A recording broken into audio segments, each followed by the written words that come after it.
Sol Capital propose aux agriculteurs un programme de rémunération carbone.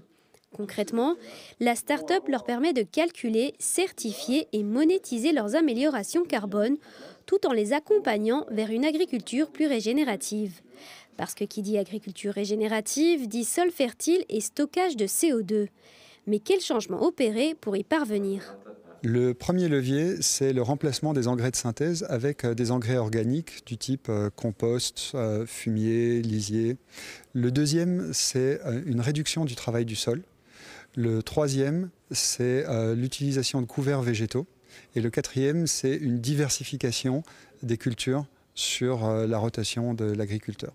Toutes ces pratiques ensemble vont avoir pour effet de préserver les parcelles de l'érosion et d'alimenter dans le sol une biodiversité. Et l'agriculteur a tout à y gagner, car en plus d'améliorer la fertilité naturelle des sols, il pourra également bénéficier d'une source de revenus supplémentaire.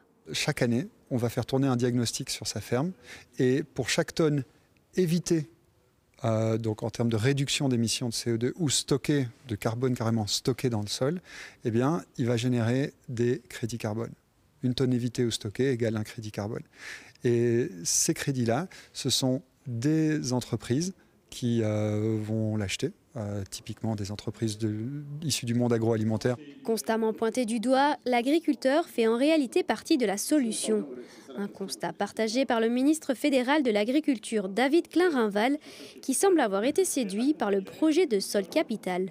Au niveau de l'Europe, la France a mis à l'ordre du jour la question des sols sur la table et donc on a ici des solutions qui sont en phase avec le débat d'actualité. Mais ce qui me séduit le plus, c'est qu'évidemment ici on considère les agriculteurs comme des alliés.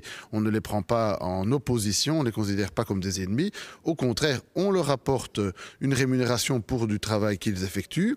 On les rémunère encore plus s'ils améliorent leurs pratiques vers des pratiques qui sont plus durable, sans perte de rendement. Lancé en 2020, le programme de rémunération carbone compte aujourd'hui plus de 400 agriculteurs en Belgique et en France. Sol Capital ambitionne de soutenir la régénération d'1 million d'hectares de terres agricoles à travers l'Europe d'ici 2025.